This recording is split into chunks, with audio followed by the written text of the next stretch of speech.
afternoon, everyone. All previous protocols observed and acknowledged.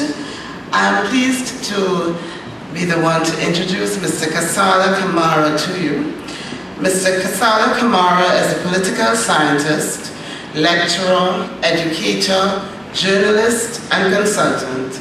A graduate of the University of the West Indies, St. Augustine, he holds a BSc in Government with honors, a postgraduate diploma in International Relations with honors, and an MSc in International Relations distinction.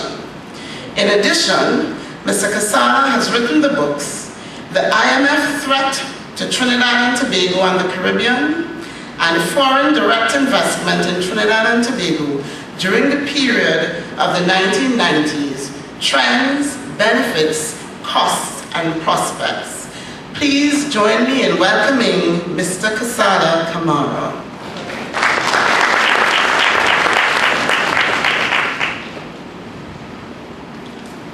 A pleasant good afternoon to one and all. I would first want us to put our claps together for the department for hosting this very important seminar, because it deals with a very core and important issue. The head of the business department, other presenters, other executives, lecturers, brothers and sisters. My background does not allow me in these kinds of presentations to be conservative. When I speak in terms of my research and the empirical evidence which is in the public domain internationally. I am supposed to be speaking on the question of the role of investment in terms of the kind of strategic contribution it makes to the economy of Trinidad and Tobago. But before I do that, there are certain things that we have to recognize based on our history in Trinidad and Tobago and the Caribbean as hosts of investment, as recipients of investment. And in as much as this exercise is to assist lecturers as well as students who are going to be the future leaders and therefore the future decision makers. There are certain realities we have to face lest we do not make the wrong decisions. Point number one. Foreign direct investment has made significant contribution to the development of Trinidad and Tobago. On the other hand, there are certain myths that we have to deal with. There is no argument that there has been a contribution in terms of government revenue, very significant. Whether it's in terms of the rent that we receive, in terms of royalties, in terms of taxes. Foreign direct investment has made a significant contribution to foreign exchange earnings. And this is why the official reserves of Trinidad and Tobago at the end of last year was in the vicinity of more than 11 and a half months worth of imports. Thirdly, employees and managers who work within the transnational corporations are able to enjoy access to knowledge, are able to enjoy a training which is far superior to people working in other sectors. Fourthly, as a result of that involvement of the foreign investor, it means that you are linked to very important markets. Fifthly, I come from South, and I can tell you that it results in the emergence of other businesses. Let us take the energy sector. The energy sector, which is more or just about 100 years old, you have had the emergence of the energy servicing companies. And there are a number of local energy servicing companies, and these companies have never received any form of protection. In other words, they have been forced to compete on an even playing field. They have no protection whatsoever. And the research that has to be done is to investigate the local companies that have emerged out of foreign direct investment and look at their contribution to gross domestic product. Very, very significant. On the other hand, the energy sector in this country only makes a contribution of 3% employment in terms of the labor force. Whereas the services sector contributes as much as 56%. So in the context of development, in the context of employment, we have seen a greater contribution coming from the services sector than the energy sector. And those are things you have to understand. There's this talk about the transfer of technology. My research makes it very clear that the transfer that takes place is the transfer of obsolete technology. Are we naive to believe that a foreign direct investor is going to transfer state-of-the-art technology when the state-of-the-art technology gives that investor the competitive advantage against other very powerful investors? We have to understand these things. They cannot transfer state-of-the-art technology. It is when that technology becomes obsolete, then you will have the transference to developing countries. So a few years ago, there was a particular project done in Labyrinth, and there was a lot of fanfare with respect to the project. You had them toasting champagne, etc. And they talk about transfer technology. What was transferred? A form of welding technology that dates back to 1974. But a lot of people don't know that. Obsolete technology. The next important point is that we must understand that as students, we have to be scientific and we have to deal with the reality. And we have in this country a trade union known as the Oilfield Workers Trade Union, which has been involved in struggles to protect the interests of workers who are working with the foreign direct investors in the energy sector.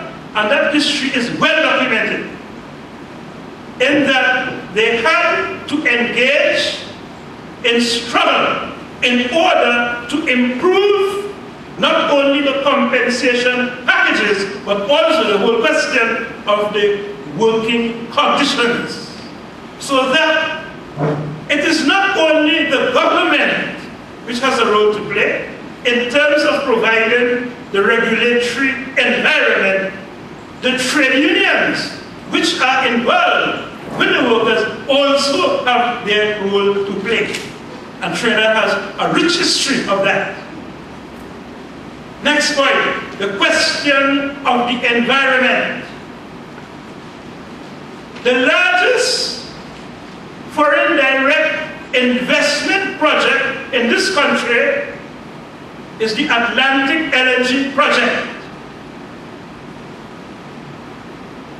And those of us who are from Deep South, Point will know what has taken place in terms of the Clifton Hill Beach. These are facts.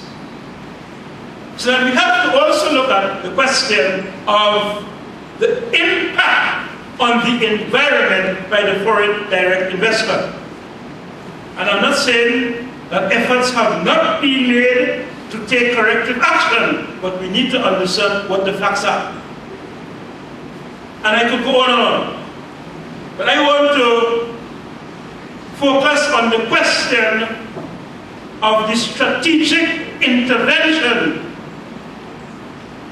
of the University of the Southern Caribbean in terms of investment.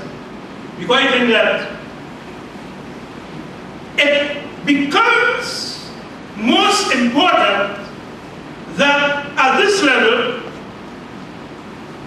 we do not only teach investment or teach business or teach economics.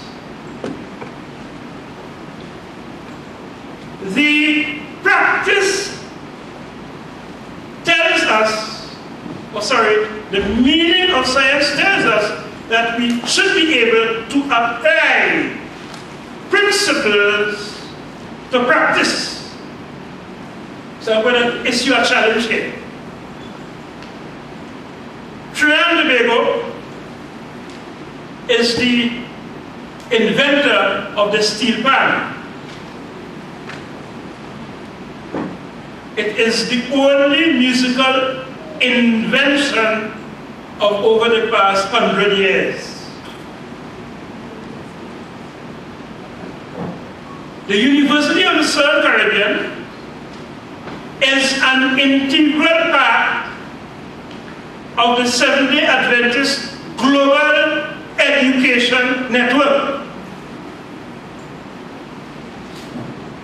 And I am challenging you that when I was at the university in St. Augustine, Birdsong Steel Orchestra was born on the campus of the University of the West Indies, St. Augustine. And today, they are located on St. Vincent Street, Tunapuna, and they have been able not only to have a steel orchestra, but also a musical academy. And this is when I would now want to read from my script.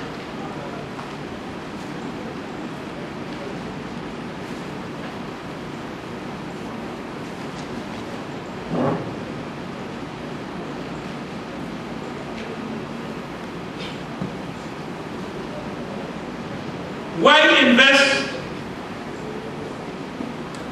in cultural, creative industries?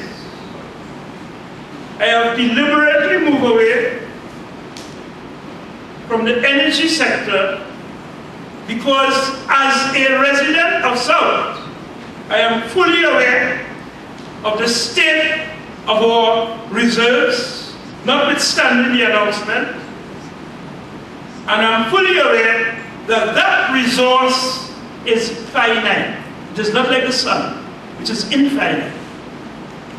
So therefore, we have to begin to work very fast to reduce that heavy dependency on the energy sector and to look at the situation, bold at the question of economic diversification. Not from the point of view of rhetoric, because we have been talking about that for years upon years upon years upon years.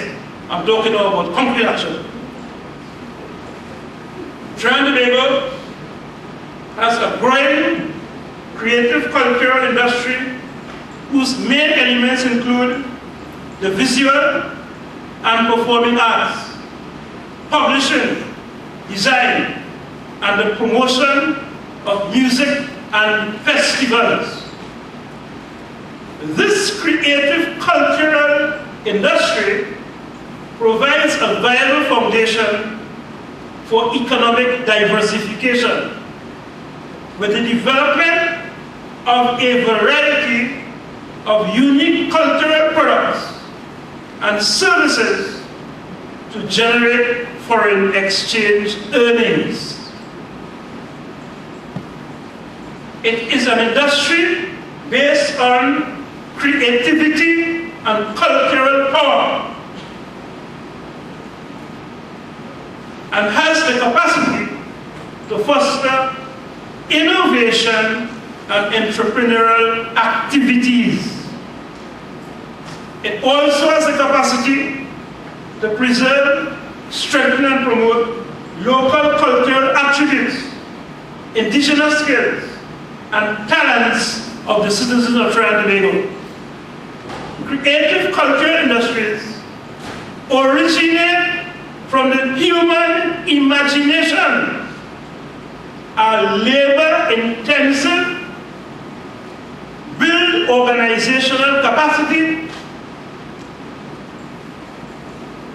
stimulate creativity, are foreign exchange efficient, and facilitate continuous generation of lucrative material for sale with minimal risk to the environment in comparison to the manufacturing and petrochemical industries.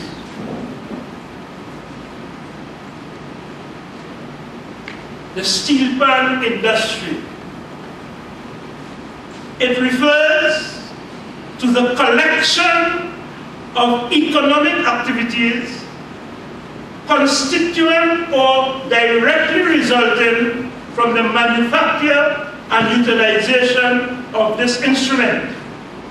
Its most important sectors include instrument production and tuning, performance and recording, educational services, and event or festival tourism. The steel pan and invention of Trinidad and Tobago is the only acoustic musical instrument to be introduced to the world in over a century. And I now make the case for strategic intervention in that particular industry. The growing demand for steel pan musical entertainment internationally, this has been influenced largely by the internationalization of the Trinidad type carnival. Europe, United Kingdoms, Nottingham Carnival, Middlesex, Leeds, Birmingham. Then we go to Europe, other parts of Europe, Germany, Sweden, Canada, and in Canada we have Toronto, Montreal, Winnipeg. We have Australia, the United States of America, and there we have Brooklyn, New York, Orlando, Boston, Miami, Baltimore, San Francisco, Jacksonville, Freeport, Washington DC, New Jersey, and recently as a carnival started in Tampa, Florida. Jamaica, Antigua, Angola, Barbados, Grenada, St. Lucia, St. Vincent, St. Kitts Nevis, and the U.S. Virgin Islands, to mention some examples. Secondly, the increasing demand for steel pan instruments for musical literacy. According to one source, and I quote, "But while its musical notes continue to be enjoyed by millions the world over, the universal music of the steel pan has now also taken a new paradigm shift from entertainment to education." Now this is a very, very important point, because in other parts of the world where you have a high level of musical appreciation, it means that they are teaching music, and the main instrument in many cases is no longer the piano, it is now the steel pan. We are talking here about investment opportunity.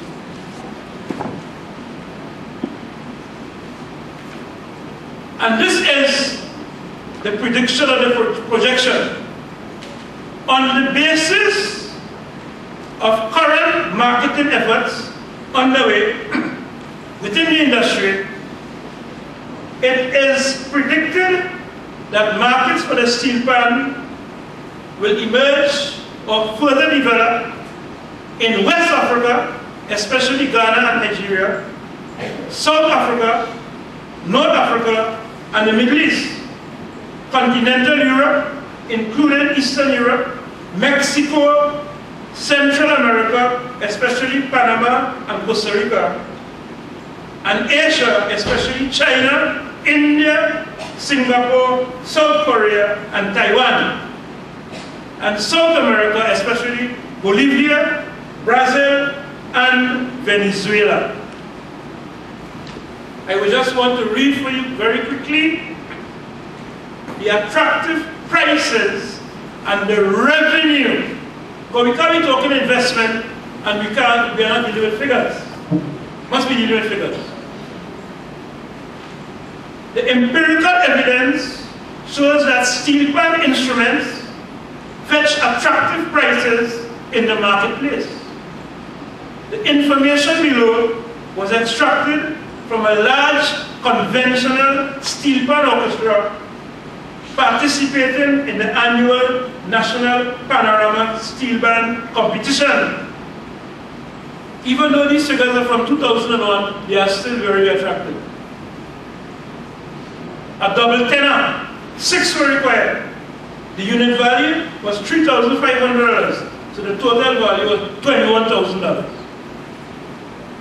A tenor pan, 28 were needed, at $2,800, $78,400, etc., etc. But the total cost to the management of this steel pan orchestra was $845,000. In other words, it cost them more than $800,000 to put that steel orchestra together for the Panorama competition. Now, that is 2001. You go on the internet in 2012 on the website Pan International, and they are advertising their product because the steel pan industry has become internationalized. A steel pan starter set with 2 tenor pans, a pair of double seconds, a pair of double guitar pans, and 6 bass sets 5,615 pounds. I was speaking before in TTL. When you go international now, you are talking about pounds. And if we use the rate that we are accustomed using here, it fluctuates between, I think, 9 and about 10. That is what you are talking about for a starter set. And I have other examples. We have to continue along the steel pan value chain. You have pan stands. And the prices are something like US $125.95 for one. We have others that cost as much as $349.95 US for one. A triple series pan stand. Then we have pan cases. We are going down the value chain. So Panier Incorporated, which is based in Ohio, started a project which today is a big project. And they recognized that the pans could be put in cases. So they are now producing pan cases. A deluxe case, $299.95 US. And they are even producing pan sticks, the sticks that they use to play pan. So we have sticks that cost, a pair, $24 US, $24.95 US. And then you also have a very interesting market, the steel pan t-shirts. Small, medium, and the different extra large sizes. And they vary from $14 US, $14.99, $16.99, etc. And you can also have the CDs, the DVDs, etc.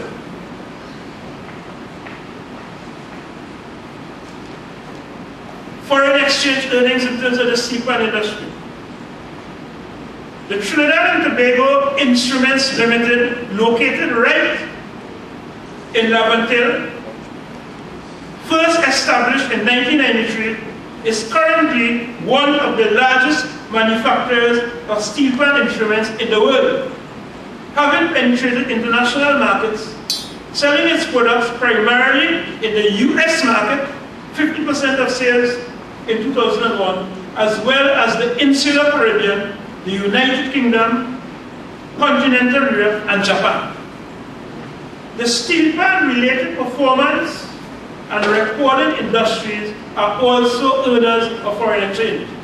The outstanding example of a local company which has very developed channels of distribution of steel pan compact discs and DVDs into the Caribbean, Europe, and North American markets is Sanch Electronics Limited. I don't know if they are still located in Kira, but they used to be located in Kira.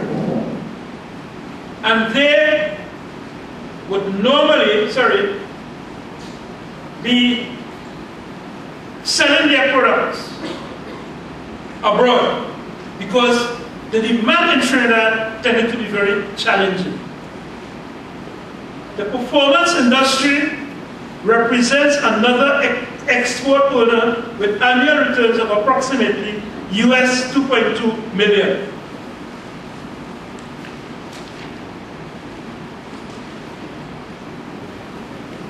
And I could go on and on and on.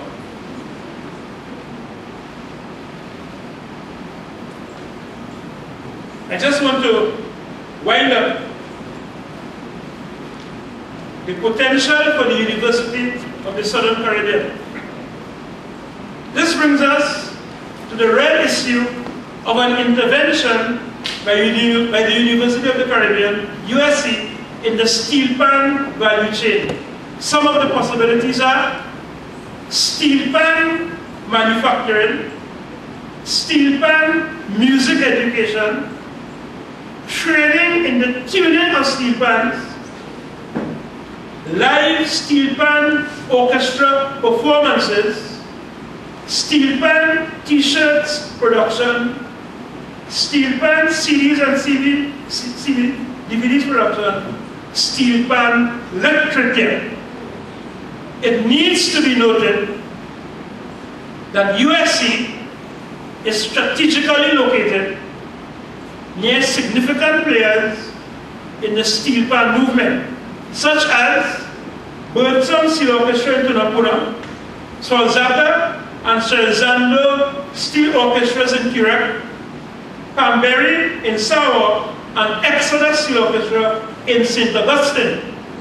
The experts will view this steel pan presence on this part of the east-west corridor as a cluster for which a number of advantages can be derived for USC if it decides to invest in the steel pan industry. I am saying the time has come for the USC Steel Pan Orchestra utilizing another important development, gospelipso, but that will be the subject of another discussion. Thank you very much, brothers and sisters.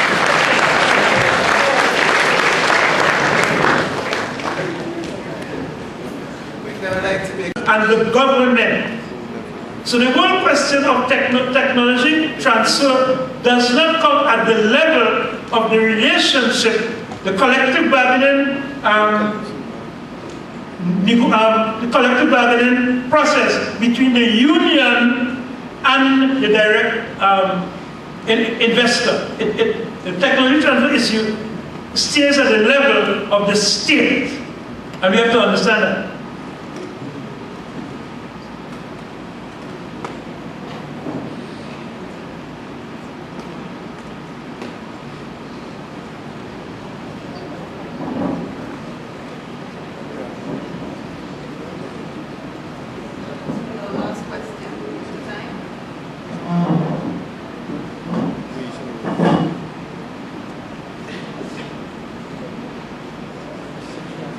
Yes, sir. We usually hear a lot about foreign direct investment, but I just want to ask, and we don't hear a lot about the costs.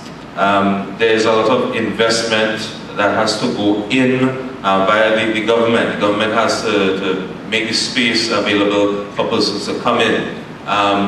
Versus the cost of making that space versus the benefits. For instance, we have the cost to the environment.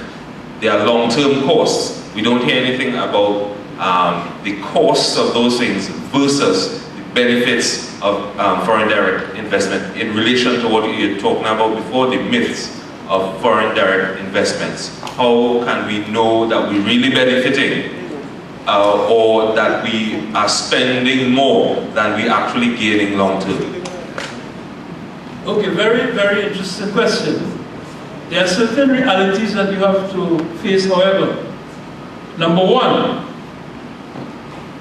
the gas price, which is paid by foreign direct investors in Trinidad and Tobago, remains under private and confidential file. And that has to be honored by all governments, notwithstanding their policy of transparency, because there may be certain litigation costs that we may suffer should that information be made public without the agreement of both parties. One. Secondly, we have to understand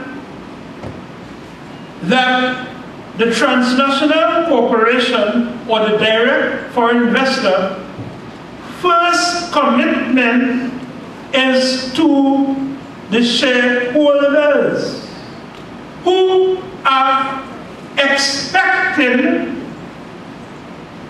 a handsome dividend payment at the end of the financial year. So the whole question of secrecy is an integral part of the culture of these businesses, in that they cannot reveal the true accounts because of the risks which are involved. Because the more profit you declare is the more corporation tax that you have to pay. And if the business is based on three things, as I said in the last seminar: the minimization of costs, the maximization of profits, and the accumulation of capital, then there are certain things which have to be given a very low and secret profile. On the side of the government, we have to understand the government's challenges. The government knows that we have significant oil and gas reserves, whether on land or whether on sea. What is the capital investment required for those resources to be extracted and to be brought into the marketplace?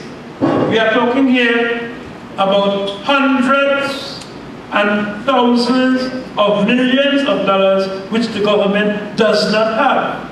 So the government gets involved in negotiations from a position of weakness. And we also know the power that these transnational corporations have to put government officials on their payroll. So the most that you can do is that you get the so-called published accounts. You try to monitor as much as possible what are the costs and what are the benefits. Okay? And if you can get some international assistance, you may seek that international assistance in order to come out with a return which will be of benefit to your country. But I'm saying, when you analyze the question of power, many of these states do not have the kind of power and influence that the transnational corporations have. The question of power, you must understand, is a very germane issue in understanding the relationship between the two partners. Thank you.